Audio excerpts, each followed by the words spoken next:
Salute, salute. Welcome to Skywalker Boxing Media. No boxing, no problem.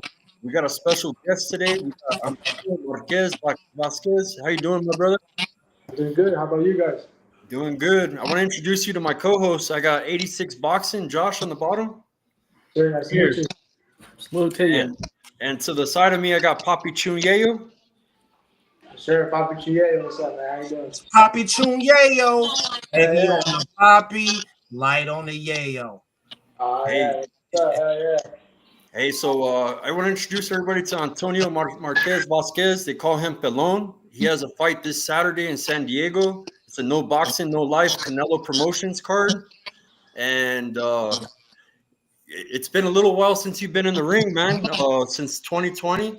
Can you tell us a little bit about that layoff, man? Yeah, so I started boxing when I was 9 years old, and I did everything I could in the amateur. So, I turned pro when I was 17. And then during COVID, couldn't fight or nothing, up and coming and not being signed at the time. Right. My girlfriend got pregnant, and I had to start working, and then I moved away from my hometown, which was Indian, California. I was just kind of 1 foot in, 1 foot out, boxing, getting in trouble, and it wasn't the best for me being a father now, so I moved away more to the IE, which is around Corona area, and I just got comfortable working. I kind of like made myself excuses to not come back. I'm a father now; it's hard. I don't find the time. And my girlfriend would be the one pushing me, like, you're just getting lazy, you don't want to get back into it. And then, which last year I was working plumbing, and the supervisor recognized me from when I used to fight. And he's friends with Robert Garcia, so he called him and they let me use his gym. And I started coming back, warming up. And then I started finding rhythm again, and then, started going to see why I fit better. And I landed at P-Town Boxing in Paris. And with Coach Angel Ochoa and Angelito Ochoa, and they got me back into rhythm and got me back into getting into fight. It was always a dream to fight, no time anything else. But like I said, after I became a father, I kind of just. And my guess was right, because I seen 2020 on the box rec, and I was like, damn, that's when COVID hit, and that impacted a lot of fighters, man, because you weren't allowed to go to gyms, associate with people. So it's hard. You kind of had to train on your own, and a lot of people weren't competing because a lot of events were off because of COVID. So definitely, that was my thought. And what got you into the sport of boxing? So when I was around 8 years old, my mom and dad got divorced, and my dad got locked up, and kind of went away. I'm the 7 siblings, so I kind of just had a lot of built up anger. I was getting in trouble in school, streets, just doing dumb little stuff, fighting, stuff. My mom actually drove by the Boys and Girls Club in Indio with Joel and Antonio Diaz, and just decided to one day. I never planned it. I didn't even know that you could box as a kid, and she just took us into the gym. And I sparred that first day, and then I liked it. And from there, me and my other 2 brothers, actually, we grew up boxing together. I just stuck with it, but I just kept going at it, and then I ended up just falling in love with it. And I never planned to do nothing else. Like, even in school, so I was a little kid, and teachers would ask me, what do you want to do? I'm like, I want to be a professional boxer.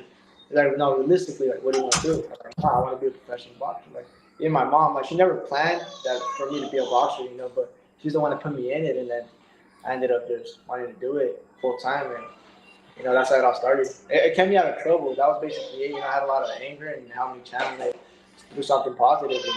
I was life hard coming up. My mom being a single mom of 7, me being the oldest. Me being not able to help being a kid. And all I could do, just go to the gym. So I spent my time at the gym. It just helped me. Being able to do something positive instead of being on the streets or. So that's how it started. So shout out my mom. So shout out to you. Yeah, shout out to my Dukes, man. Shout out to all the mothers out there that really grind for it. We appreciate y'all. Definitely appreciate y'all. So hey, the name Pelon, that don't get me wrong, my Spanish that means hairless, right? It means hairless. So basically, it come from when I was a kid. Me and my brothers, we would get shaved. Like down to so all my family to this day, you hear my mom, grandma, aunts, uncles, whoever it is, they'll call me Pelon cheese. They'll be like, they'll never say my name. So instead of trying to come up with a boxing nickname, I've always left it as, it's genuine, it's natural. I didn't have to come up with it. I've had it since I was, since I was born. I was bald when I was a kid, so and then they didn't like my hair long, so they would shave it. So it was always Pelon, shaved head. So they were like, oh, Pelon cheese. So all my family taught me that, so I let it be, Didn't have to come up with it. So just natural, organic, yeah. Hey, so would you how would you describe your style? I'm a counter puncher for sure. Boxer puncher, I like to wait. I like to take my time, I like to. That's why I hate 4 rounders because even in the amateurs, I've always been a real patient, fighter. I like to see what they do, counter, take my time. I don't throw as much punches maybe the first 2 rounds, once I like to dissect, see what they're going to do, how they're going to come forward, what they react to, what feints we're going to get them. So I'm for sure a counter puncher. I could come forward when I need to be, because I am also a strong puncher. Once I know I hurt somebody or I know I'm catching them, I will push forward, but I'm for sure a boxer.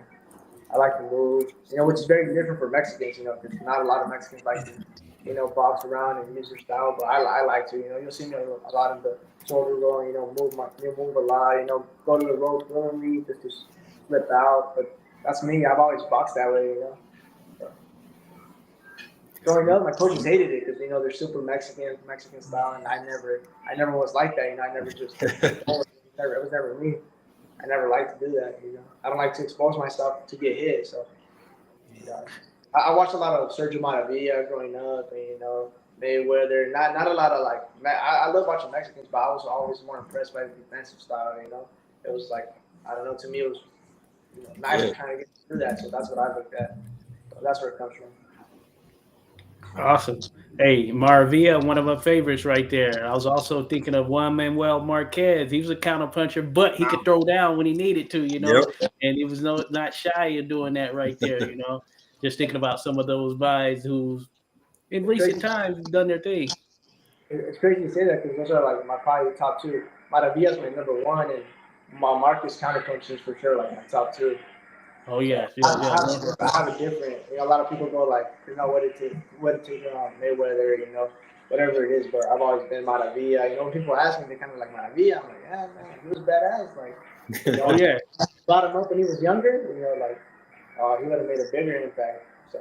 Oh yeah. Possibly one of the, or certainly one of the greatest knockouts that we have on film for sure there in the history of the sport right there, man. Beast. Yeah, Paul Beast. Yeah. Beast for sure there.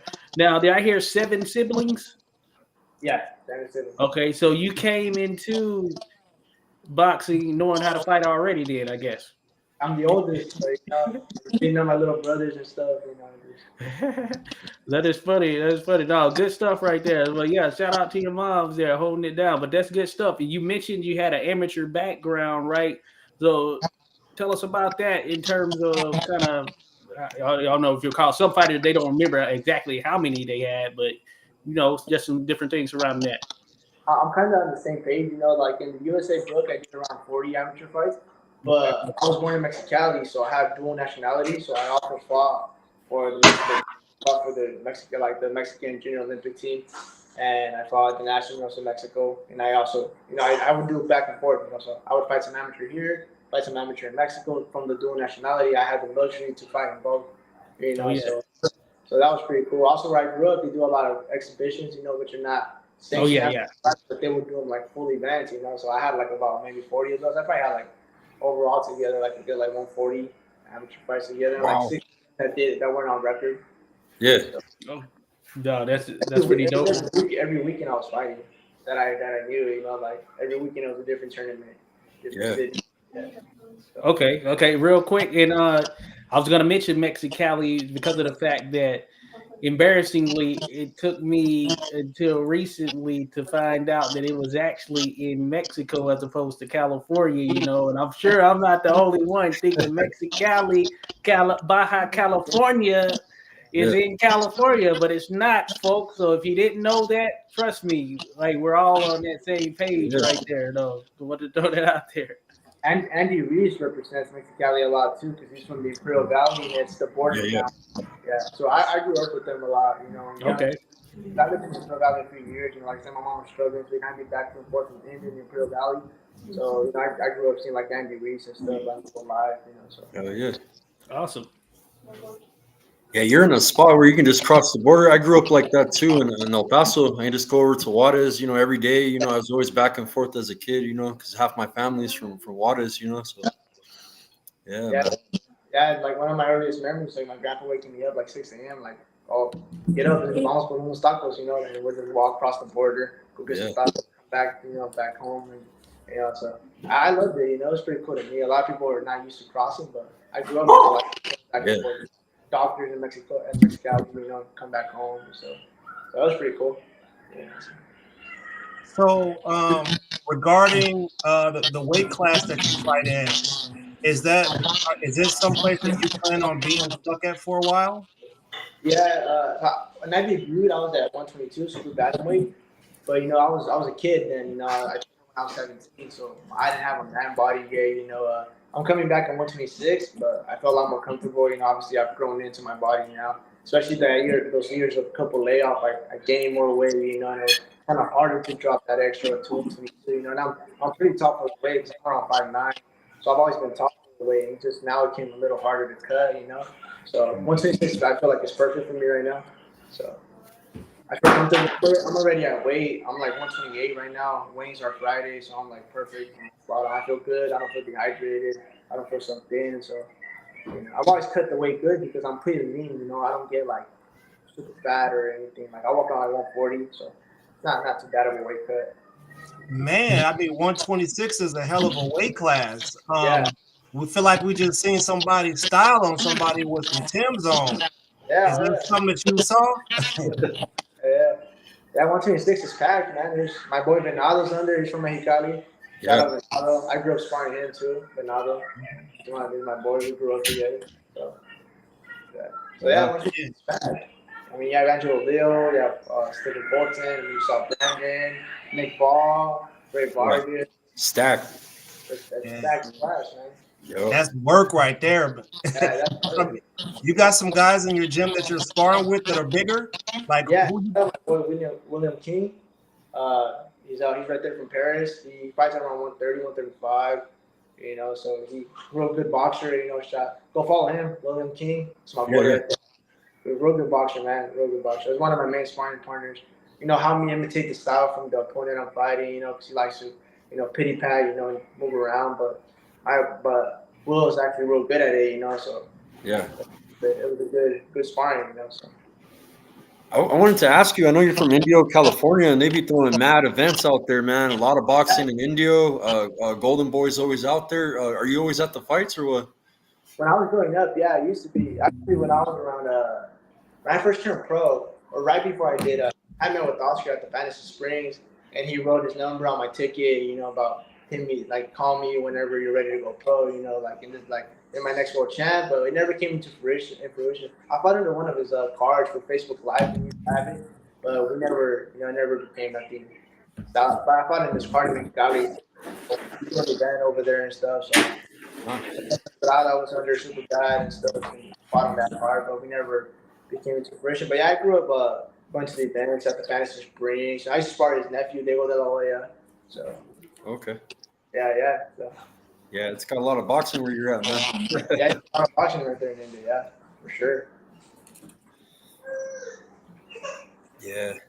So this camp has been pretty good, man. I know you've been training and stuff, but have you been taking since you've been out of the ring for a while, man? Have you like really went hard this camp, or did you just train normally like how you normally do?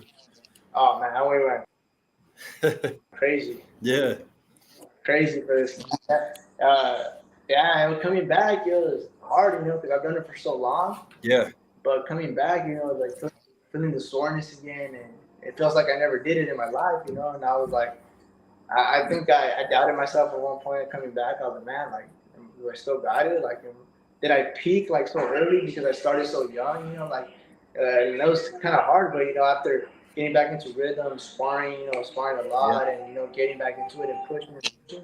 I felt good again, and now I feel way better than when I first came. When I first turned pro. So when I first turned pro as a kid, I was still learning.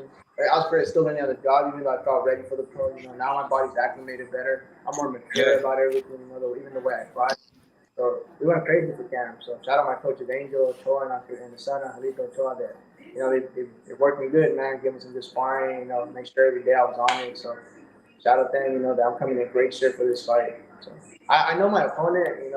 It's funny. I know the reason they took me is because of the inactivity, thinking that it'll look good on paper, but I won't come in as fit as I was. Yeah. Is Canelo going to be at the show, bro? Is Canelo going to be at the show? Yeah, I know Eddie Reynoso for sure will be at the show, so I think Canelo should be too. But I know he's been at the other prior events because they do a lot of events. He's got a house in San Diego too, I heard. So yeah. Yeah, in San Diego. So I think so. I think it's also going to be on TV Azteca. So I think the commentators are coming out and stuff. So it's a pretty good show. They acclimated good and stuff. So Nice. Hey, since you said Azteca, I've seen there was a new belt that was created by old Mr. Suleiman down there with the WBC. It's a Aztec Warrior belt. did they? Yeah, Pitbull got that belt. Yeah, Pitbull got it, but hey, man, I know it's a pride thing, but y'all. That belt look good as fuck, though. I ain't gonna lie, that belt look nice. You know where I'm going, Skywalker, because there's some of us brothers out here that like that hardware. Y'all gonna let us? Y'all ain't gonna let us just come down there and get that Aztec Warrior belt up off y'all, is it? They ain't gonna let it happen. Hey, he created a belt. It's all fair game, right? It's one and done. Once he wins it, put it up again. That's what they do. Man, listen, I come from the old school. If somebody got a belt to fight for, you feel me? We're gonna have that Aztec belt up in the Northeast somewhere. Yeah, they won't put it up again. That's what, because Suleiman likes to give out belts for big occasions, but he just more for a trophy, yeah. That's more like a trophy. Yeah, that was a nice job though. For sure. Yeah. Yeah, hey, listen, I feel like when you create a belt like that, it got to be up for grabs, baby. Because you start calling email champs and all types of names, so it need to be up for grabs. Yeah, it's nice. I mean, I wouldn't mind it right here. Just hung up. Yeah. Hey, let me ask you a tough question, man. I'm that guy. I like to do that. I like to ask people questions that are just outside of the scope of things. With all the things that are happening right now with, the political environment, is it difficult for you to focus on getting the work in at the gym? Nah, you see, I'm from Mexico. And my political views might not be every Mexican's political views, and to each its own. But I feel like people get too sensitive, too caught up in stuff that it's not directly affecting them. It could affect your family, whatever it is. But I mean, I come from Mexico, and my family did it the right way. I'm not trying to knock nobody, but my grandparents came from Mexico without nothing, and they became citizens, and then came to the States. Passed some shit to my parents, helped them out, and then they did the same thing for me. So I like I said, to each his own. I know it's hard, not every, and I know people like to point with the immigration and the deportation is just Mexicans, but it's not just Mexicans. They just like to, classify Mexicans, but it's a lot of different, Right. But yeah, I'm not trying to be political. I feel for my people. No politics in the show. No. I'm not trying to be political. I just want to understand what's going on because it impacts everybody, Skywalker. You can't. I don't care. We ain't talking about politics. Let's get the state of boxing. We'll stay in our lane. But I love my people, and it is what it is. I hope the best for everybody. I'm not here. I don't hate nobody or nothing. Like I said, they just own their own opinions. It sucks to see some of these people struggling, but directly I'm not affected. I feel for my people. Yeah. So Saturday, we can see it on Box Azteca. That's what you said. That's going to be streaming on there. Yeah, it should be on TV Azteca. From what I know, it should be on TV Azteca. Okay. It'll be a good fight. So. Yeah. Yeah. Hey, I've watched fights on Boxing Azteca, and I only know a small amount of Spanish, un poco. But that being said, I'll watch it and just be diving in, regardless, because you're watching boxing, all of that stuff. So that's pretty cool, and that's a good platform right there. A lot of eyes are going to be watching all that good stuff. So that's good. Is this the first sort of televised fight you had right here? Yeah, most of my other fights were streamed. Like I think Okay. even when I that Golden Boy card on, it was a Facebook live card, so it was on the stream on the Facebook page. So yeah, it's Okay, but no, that counts. That counts. Hey, yeah, traction in the stream, bro.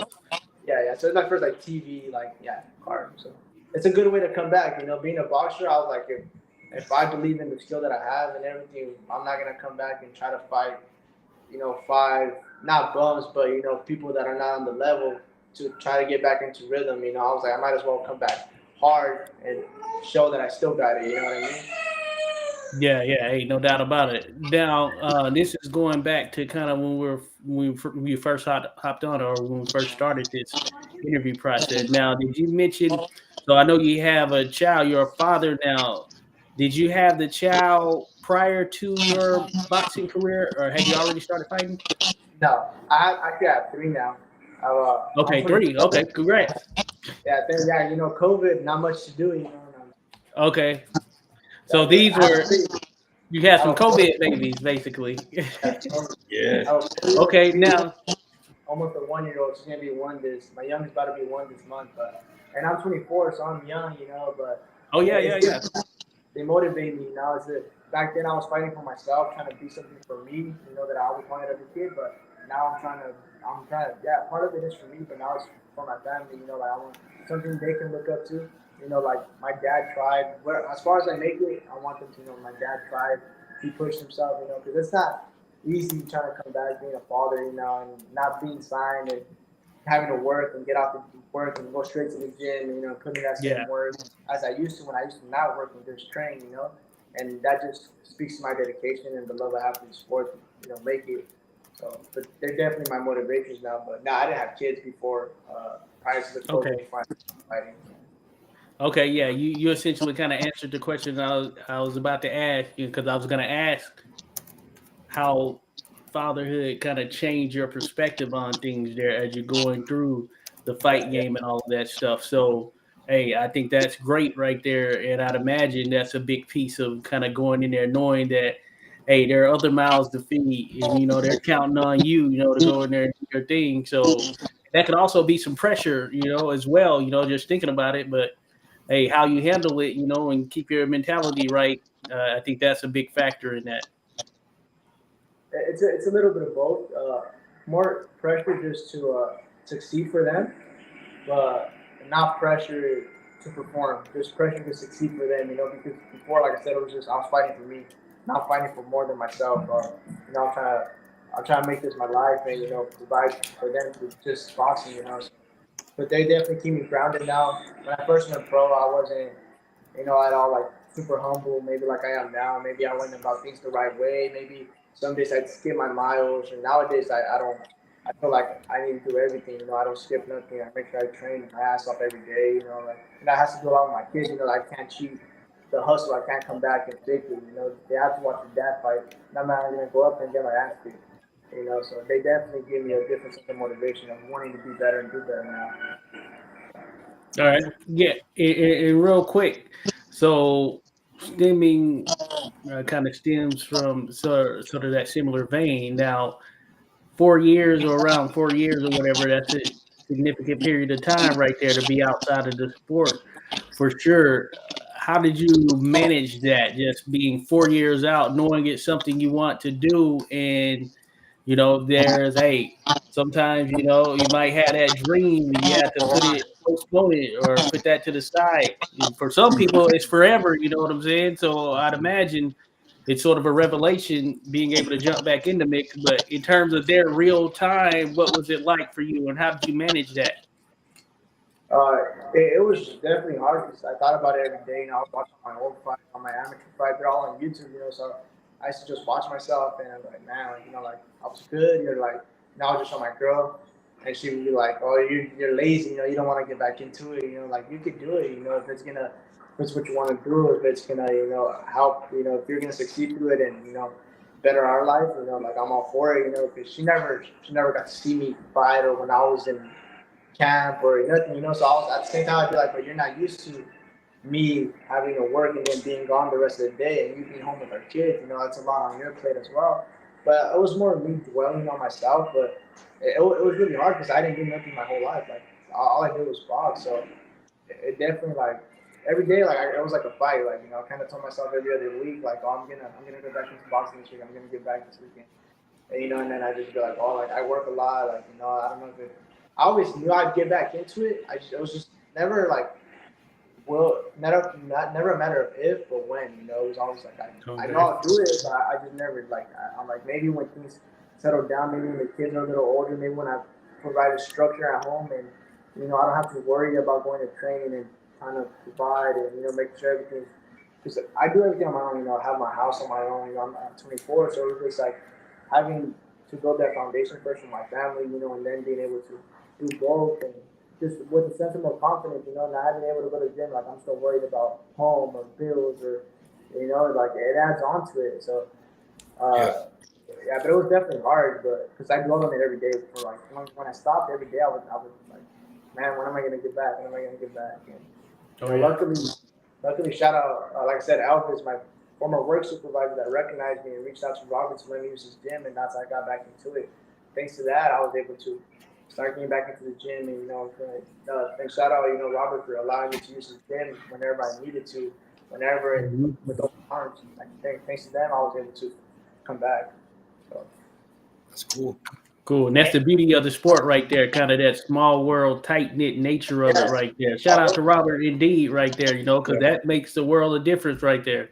Yeah, it made a difference because it's pretty crazy because, you know, I was just working one day and then the supervisor comes up to me, he's like, hey, I know you. And I was like, nah, I didn't grow up on you. I was like, I grew up in India.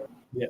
And I know you used to fight, you and your brothers, and my own pro heavyweight. So he's like, I know you guys. And I was like, oh, yeah. So what happened? Why'd you stop fighting? And I told him the exact same story I'm telling you guys. And then he was like, well, you know, I'm friends with Robert. And like, let me call him. And if you want to get back into it, you know, maybe we can use his gym. And he took me outside to the yard. And then and there he called him. And he was like, yeah, let him. I'll bring him. You know, he come use the gym whenever. So it took me one day to watch the sparrings over there. And then I started using the gym. I started going every day after work and training right there. So, yeah, shout out Robert for allowing me to use the gym. That's how I got back into the mix. Hey, let's can we shout out to the spouses and significant others, the support systems that are with these boxers? We want to shout you guys out too. You know, you guys are you're the backbones of these guys. You know, you're the clutch for them, you know, in many ways. So shout out for that. Let me ask you about, do you have a 5 or 10 year plan? Like, where do you see yourself at 5 or 10 years from now? I'm hoping in 5 years, you know, to be I'm 24 now. It feels like I've been a pro for so long because I turned pro so early, you know. Like I turned pro when I was 17. So you would say 7 years ago now. You know, I don't even be 5-0. You know, I feel like I should be like, had I never stopped, you know. So hopefully in 5 years, you know, I'm in title contention for sure. You know, because I'm hoping to fight at least 5 or 6 times this year. You know, hopefully everything goes good with the fight. I get the victory and we keep moving forward. I'm just trying to like make up lost time now. So I'm trying to like move fast. You know, hopefully get 5, 6 fights this year. Saying now next time that in the next 3, 4, 5 years, you know, I can be in world title contention for sure. So that's a dream. Hey, you mentioned something earlier about some exhibition fights that sort of count for the record. Can you maybe elaborate on that? I've never heard that before. It was for my amateurs. Like the city basically throws events, you know, and for the amateurs, but it's not organized by the USA team or it's just like it's basically like sparring sessions, but they make it like a show. You know, you still do like the entrances. It's an event. People still come to watch, stuff like that. You know, it's basically for the kids that don't have money to travel, and it's like all the local gyms come around. You know, and basically like Star Wars. Yeah, they do a whole. It's actually like an event. You know, like an amateur fight. You know, like a little tournament. So it's a one-day thing, but you know, they make it a big deal. You know, like you get a whole entrance, you do the wings and stuff. But yeah, so. Yeah, always some gym wars going down out there. Just know about that for sure there. Especially just thinking about it from the amateur scene for sure. So I understand where you're coming from. That's where you get to work for sure. You never know who you're gonna run into. And when you're in there and doing it on the amateur level in terms of when you're going into these sessions and all that stuff, none of the other stuff, the accolades, any of that matters. It's just you two in there, bump time, what we call it right there. Yeah, for sure. No, that's Hey, awesome. Josh, when you refereed the Nationals, how many fights did you ref in one day? Josh? There one day, well, they split it into two sessions. So generally, we had there were about 80 something refs there. So I would say probably the most I did was 3 to 4 in a single day. But that being said, for an amateur event or whatnot, the most I've done is 14. The most is I've done in an amateur event. Wow. The most that I've done in succession, I believe, is either 10 or 11, like 10 or 11 straight. And this was because there was a shortage of refs, and we only had it 1 minute rounds from that point. You know what I'm saying? So yeah, you run into some of that sometimes, but no, cool. And the funny thing is, there, Antonio, thinking about it, I was talking about how that amateur experience, it can make a difference. There has been success in the sport in terms of those that don't have the amateur experience as well. So no question about that. But when you do have that amateur background and experience, it can play a role in how you approach things when you turn pro and you understand the magnitude of what you're going up against. It definitely plays a part. Having the amateur experience, you see a lot of different styles. Maybe some people that don't get that amateur experience, they're basically learning on the job. And it's a little harder.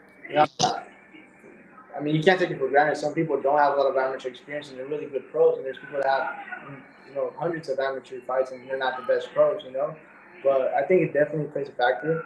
Because it helps you see a whole bunch of different. Obviously, also fundamentally more sound. It plays a big role. I know it's how me, having had so many amateur fights and amateur experience and sparring a lot growing up my whole life. It definitely played a role once I turned pro. Oh yeah, no doubt about it.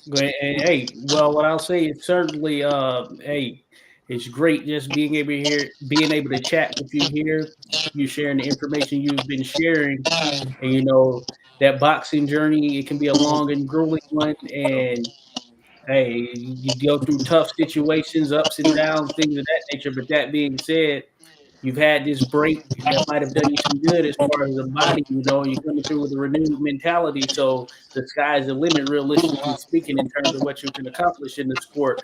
And you have a loss on your record, and you're not letting that get you down, which is something that I think is a plus for all fighters that are out there, because when you look at it from an old school perspective, that didn't matter. At the end of the day, every fight is like a new leash on life there for you. So keeping that right mentality, man, you can find success. Yeah. It's crazy because I don't have a loss. That loss is the state of the commission in Mexico, for whatever reason, put a wrong thing. It's not even the right opponent or nothing. So my coaches actually reached out to BoxRec because they submitted the video information and everything. I won that fight. It's the opposite. Okay. So Shit! You got your box rec fucked up. Oh man! So Yeah, you're undefeated. So we had to contact the BoxRec when we spoke to the representative out there, but we submitted the video and everything. So they had to reach out to the Estado de Comisión de Ciudad de Mexico because they made an error. Damn. But yeah, I never lost. Damn, them fuckers, man. It looks crazy because it's not even the right opponent's name. Okay, wow. Yeah. Interesting. Yeah. Well, the feeling of carrying a loss around, even though it's not a real loss. You know what I'm saying? Yeah, it's funny, because I know, and the people that saw that, they know. So it's funny because I know they're probably thinking like, "Oh, he's lost," but I never lost. Hey, it's kind of crazy. That's an advantage, bro. Yeah, that's a good thing. Good thing, huh? Let them think you got a loss, bro. Yeah, don't get it twisted, right? It's pretty funny because I have the video and everything, and that never happened. So it's just, I was like, we reached out to them, so they're reaching out to because the commission in Mexico City has to make that change. So even though I provided the video and everything, they have to wait for them to, submit that they made an error for the day and stuff. But that's crazy because I'm like, okay. You know what I mean? I was Like, getting ready to preach to yeah. you, bro, telling you that one loss is not going to affect you because my uncle, he's from Southern Cali, bro. Bobby Chacon, that's my tío, and he was a Hall of Famer, and he has 7 losses, but he had 49 knockouts, 59 wins. He fought all the best, you know what I'm saying? And he was a 2-division world champ at featherweight and super featherweight. So I was getting ready to preach to you, but hey, you're undefeated, bro. So Never happened. Yeah, it never happened. I yeah. always wonder where they get those pictures from. Like, are those authorized pictures that the fighters give them? Like, what's up with some of them? On Boxer, yeah, I guess they got one from the fight poster, but that was recent. Oh yeah. I used to not have one until they made the fight poster, and I guess they got it from there when I got my California license for this fight and stuff. Yeah, they're work in progress. I know they don't have every individuals in terms of their amateur fights. They've added their amateur section. I think they only have like international competition, so they don't have the legit amateur records on there either. So yeah, they're a work in progress. Can you give me 1 minute real quick? My daughter's right here. Take care of the kids. Yeah, she wants to be right here. She wants to be right here with me. yeah. She's like, sorry. All good. And shout out to everybody joining right now too as well. Appreciate you all. Rock And Chalk, shout out Rock Chalk. I don't have the ability to type in here, so Monka, Rock Chalk, the ladies in the house. Salute. Indeed, Bruce Gas, Boxing Jazz, and more. Did I see Bruce? Yep, that's about him. Boxrec, if you're listening, you guys need to get your shit together. One loss, come on. Yeah, it's one of those things. I'm sure they have a team there, or at least a staff. It's probably a small staff, and sometimes there are some things that are listed there incorrectly. And interestingly, I know for sure there's like the fight that took place between Sam Langford and Stanley Ketchel back in the day. I think if you look at it on box records, a win on both of their records, which is interesting, right? Yeah. That's right. My daughters, my girlfriend's trying to keep them, but It's all good. We're almost finished, man. I came from the gym, so they want to be right here. So, I have them right here. I'm like kind of chatting with them at the same time, but they want to be right here. hey, with you having kids and all, is boxing something you would want to keep your kids away from, or is that something that you wouldn't mind if that's something they want to do? It's funny because when I first started coming back, going to Robert's gym and doing starting to train, get back into rhythm. My son loves to go, so he loves it, and he's the only boy, and he has 2 sisters, so he roughhouses with them because I mess around with them like that. He doesn't know better, but he loves to put the gloves on and fight. And so does my daughter, my 3-year-old.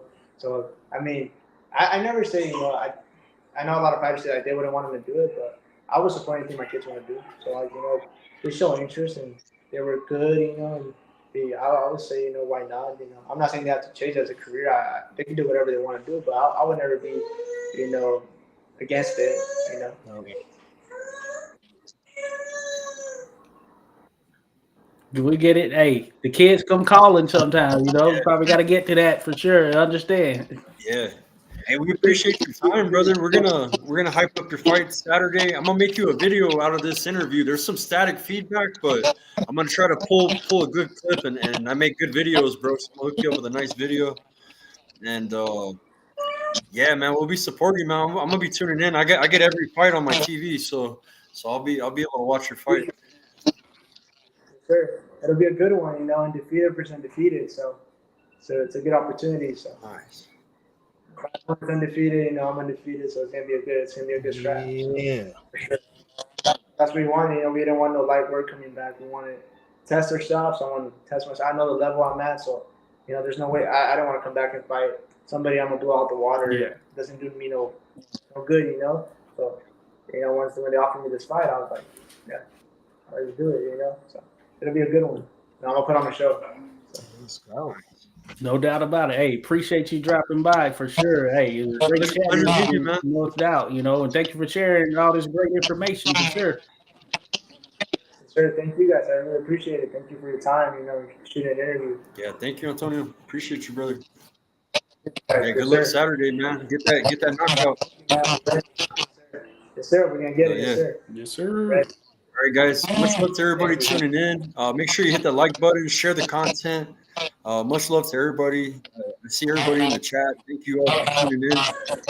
And I'll see you guys next Sunday for the Tim Show. We got Pelon coming back. He just got a knockout win, and he's gonna come talk about his fight. So we got a good show Sunday, and we'll be talking about your fight on Sunday too, man. So. All right, Sounds good. Thank you. I really appreciate it. Good luck, man.